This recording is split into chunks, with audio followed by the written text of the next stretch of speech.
আমরা স্পষ্টভাবে জানি রাজ্য সরকার যে সমস্ত চাকরিগুলির জন্য পরীক্ষা নিয়েছে, যার ফল প্রকাশিত হয়েছে এবং যার যেখানে যেখানে ভাইভা পার্সোনালিটি টেস্ট অবধি হয়ে গেছে, প্রত্যেকটা নিয়োগ খুব শিগগিরই শুরু হচ্ছে। অফার বিলি শুরু হবে খুব শিগগির। সেখানে ইঞ্জিনিয়ারিং সার্ভিস বলুন, টিসিএস টিপিএস বলুন, স্টেনোগ্রাফার বলুন, সিডিপিও বলুন, আইসিডিএস বলুন, সমস্ত ক্ষেত্রে নিয়োগের সমস্ত স্ক্রুটিনি সমস্ত কিছু সম্পন্ন হয়ে গেছে।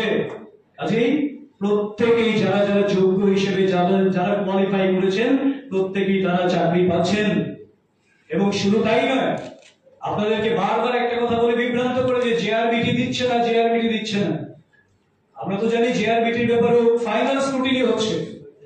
একটাই লক্ষ্য রাজ্য সরকারের, সম্পূর্ণ স্বচ্ছতার সঙ্গে সম্পূর্ণ বৈধতার সঙ্গে চাকরিগুলিকে সুনিশ্চিত করা। সেখানে একবারের জায়গায় কোনো ক্ষেত্রে যদি দুবার স্ক্রুটিনি করতে হয় সেইখানে কোনো সমস্যা নেই, কিন্তু কাউকে চাকরি দেওয়ার পর সেই চাকরি যাতে চ্যালেঞ্জ না হয়, সেই চাকরি যাতে চলে না যায় এবং তাদেরকে যাতে সেই জীবন যন্ত্রণা ভুগতে না হয় পরবর্তী যারা আমাদের যুবক যুবতী ভাই বোনেরা রয়েছেন, সেটাকে সুনিশ্চিত করেই রাজ্য সরকার চাকরির সমস্ত ব্যবস্থা করবেন। এটা নিশ্চিতভাবে ভারতীয় জনতা পার্টি বিশ্বাস করে এবং সেই লক্ষ্যেই রাজ্য কাজ করছে রাজ্য সরকার।